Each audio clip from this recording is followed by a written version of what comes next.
Good morning, everyone. It was lovely to meet most of you last night and this morning.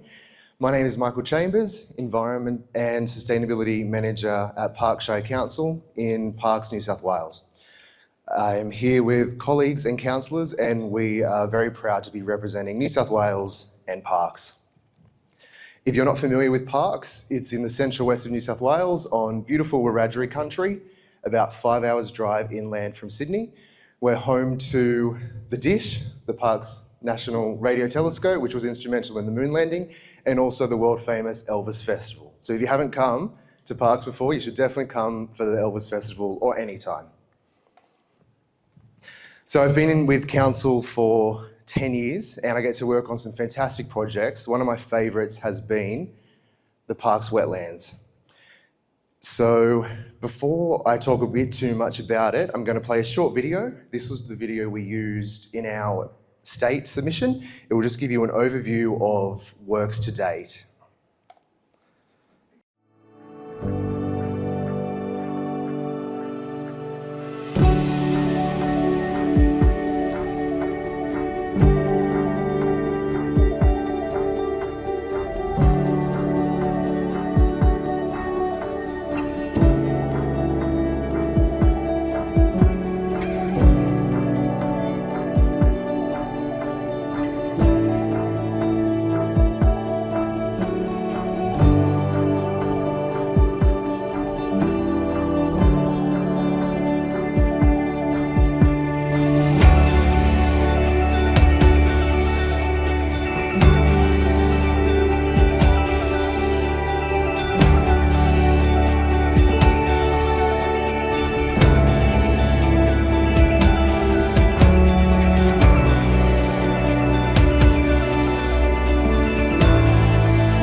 So 10 years ago, Parkes was in the middle of designing a new sewage treatment plant and water treatment plant for our town. These were the existing maturation ponds of our sewage treatment plant. As tertiary treatment, water was directed into these ponds for UV treatment. With the new sewage treatment plant, new technology, these were going to become redundant. The EPA gave us two options. We could bulldoze them in and allow a neighbouring landholder to graze, effectively use the land. Or council could utilise them, remediate them and turn them into a community asset. Luckily at the time we had a very progressive council and they unanimously voted yes. Let's make it a community asset, let's turn it into something fantastic. So that was around, the 10 to 8 year ago mark. Since then, there were, tests, assessments, approvals, setbacks, COVID. So there was a good 5 years, designs as well, a good 5 years before on-ground works actually happened. And the selling point for this was opening up to the community and also a tourism asset for our town. Birdwatchers are a huge demographic that are known to visit areas where there are assets like this that draw in migratory birds, rare birds. One of the elements of our new sewage treatment plant, sitting next door to it, was an advanced water recycling facility. So we could send the majority of our treated effluent through our advanced water recycling facility to for it to get treated to such a high degree that we could use it to irrigate our green spaces. This has gone a long way to secure Parkes' water during times of drought. We're not putting potable water onto our green spaces. We can use recycled water. An added benefit is that we can fill the wetlands with this recycled water. So we worked with some very talented designers and also our local birdwatching group to ensure that lots of different habitat elements were put into the design of these wetlands. Shoreline variability, vertical banks, hollow logs and debris, everything we could think of that would entice bird life to come to this area. That is one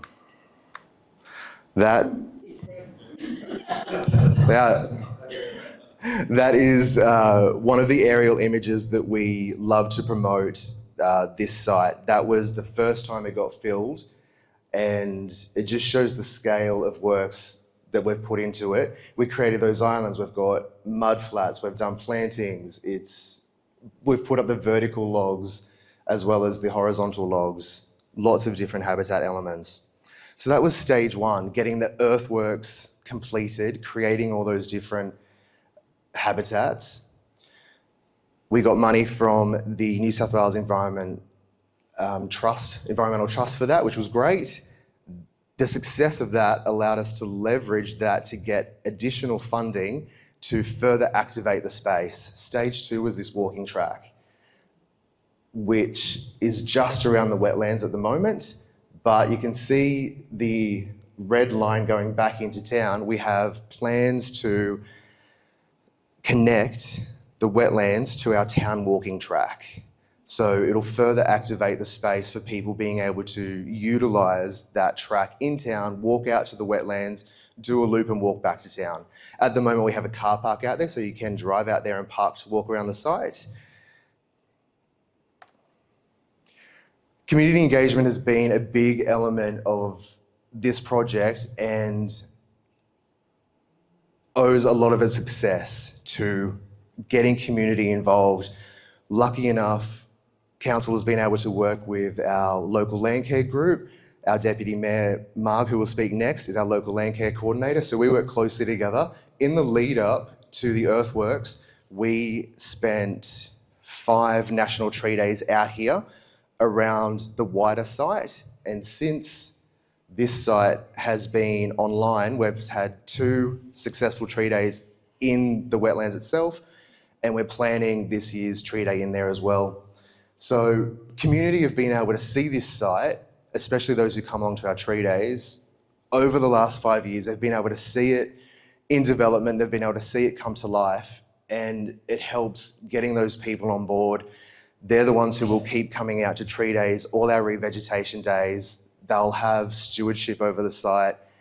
It's been really exciting. Over 500 native tube stock and macrophytes have been planted to date, on site and in the wider area.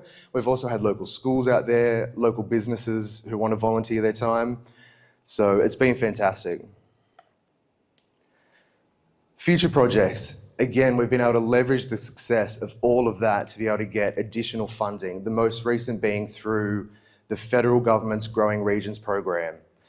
So our plans are to install 2 double-storey, all-accessible bird hides on site, and all abilities access aquatic boardwalk throughout the main wetland area, installation art around the wetlands themselves. Again, just different draw cards for different demographics to come to our town. Tourism potential. Further revegetation and habitat creation, interpretive signage of course, and an outdoor learning space. Amenities as well. We don't have any toilets out there at the moment, but hopefully this round of funding, the success of that, again, we'll be able to go for additional funding to get some toilets out on site. We all know how important that is for tourists, for community members using spaces like this. This is just another view looking east of the wetlands. These large trees you see in the foreground, they came up once the maturation ponds were allowed to dry out, once water was no longer going into them.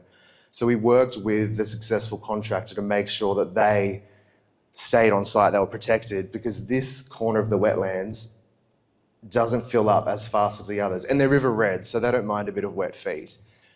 But it was great to be able to have those mature, not fully mature obviously, but established trees on site already to make it look not, brand new. So that was an important element. That's it. Thank you. Thank you, everyone. As per my introduction, my name is Marg Appleby. I am the coordinator for Central West Lachlan Landcare, which actually covers the Parkes and Forbes Shires. And as mentioned, I am also the Deputy Mayor, and very fortunate to be working with Michael and Hannah, who we have here as well, who are part of our environmental team at Council. We'll just remove my glasses so I can read. So Central West Lachlan Landcare have been running Schools Eco Day for approximately 10 years. It started as a much smaller event than it is now. And we're very, very fortunate now to be hosting representatives from just Year 5 school students from the Parkes and Forbes Shires. It did start as a Stage 3 project, which we could only invite about 100 children to. So it was really just based on representatives from schools. And of course, given the amazing event that it is, we had a lot of requests to expand it. And so now we have up to 400 students from just Year 5 from both the Shires as well. So I should explain also that probably half of these schools, so there's 16 schools, are small schools as well. So we do have to work to accommodate them as well. So originally we started at the Central West Livestock Exchange in Forbes and very quickly outgrew that space, moved to the Forbes Showground, and now we have a home for our events at the Parkes Racecourse. So we're very, very fortunate to be able to use that facility, which they provide to us for free. So what are we doing at Schools Eco Day? So we run this event annually, and as I mentioned, it's for Year 5 students. As I mentioned, finding an appropriate space has been tricky because it is an outdoor event. I should explain that the main focus of our event is having fun while we're sharing information with students, because we want them to remember that experience. We want them to go home and tell their parents about the things that they have learnt at Eco Day, and we want that to be shared with students in their own schools as well.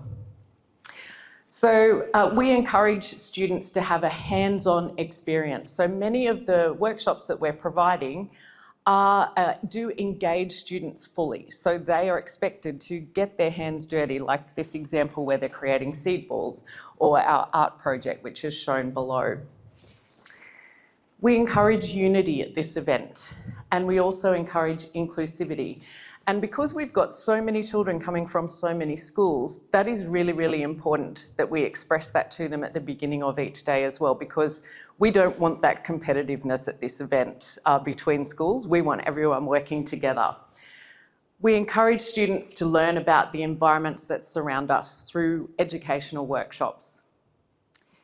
We encourage them to share their knowledge with others, very importantly. And of course, we could not do this without our volunteers, our workshop providers, and the support from our local schools. So not surprisingly, when we have a visitor like Costa Georgiadis, it takes Eco Day to the next level. And we have been fortunate to have him with us at several events. And I'd be keen to know if anyone has an alternate suggestion to Costa, because you can't back up with Costa every year. He has delivered the most amazing experiences with our children and with our community, and it's hard to top that. That's the unfortunate thing that we found, is that once you bring Costa to an event, backing up the next year with someone else is really, really difficult. I should have put that in my challenges section. But certainly he does bring our events to the next level. As I mentioned, we are fortunate to have many amazing volunteers and presenters. And some of these people are paid employees as well. Some of them are running their own businesses and we pay them to deliver workshops at Eco Day. But it all amazingly comes together. So we plan our workshops so that each school group has the potential to engage in each of these experiences. And it is quite a big thing to manage when you've got so many school students there. Presenters cover a range of topics, including eco-art, Indigenous culture, mining, cultural fishing, waste management, recycling, worm farms, land management, water systems, water bugs, and solar energy. And this is probably just the baseline. There is some events we do have way more. So these are run in 25-minute workshops, and basically the students and teachers work together to work out where they're going to with each base, and they have a map to guide them through that course as well. Of course, Eco Day does take a bit of wrangling. Having 400 students in a space and potentially up to 60 additional representatives does take a bit of wrangling. So as I mentioned, they're provided with a map and an outline for the day, and they have to work around the space. And can I tell you, if you make a mistake in the program and one school goes to a wrong space and starts a wrong workshop at the start of the day, that then brings the whole day into a massive shambles. So I have learnt that from experience, and we make sure that we check and double check our program now.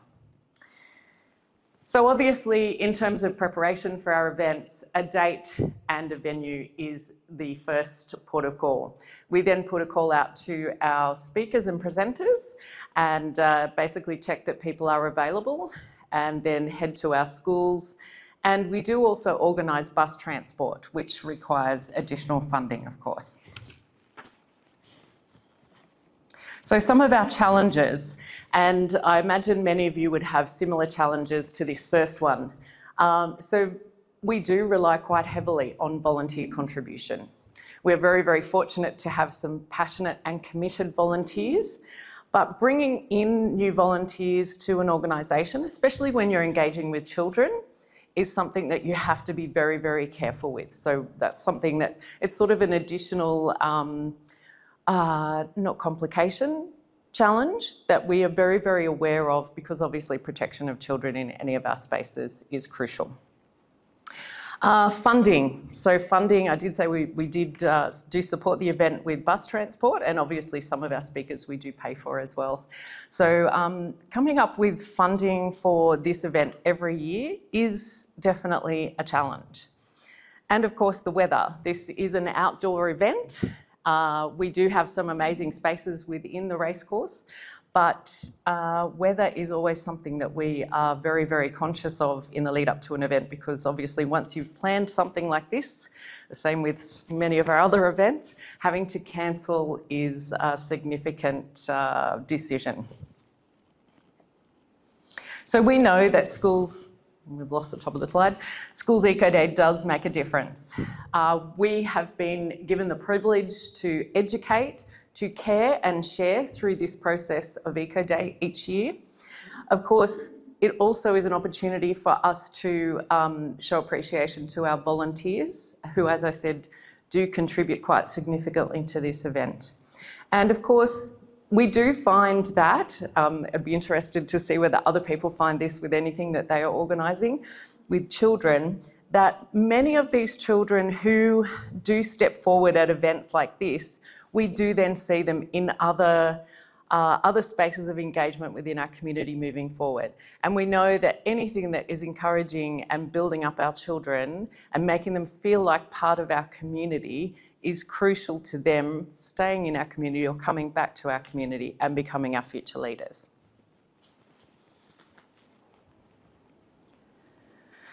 So thank you for listening to my short presentation. This is a pic from us from our last event.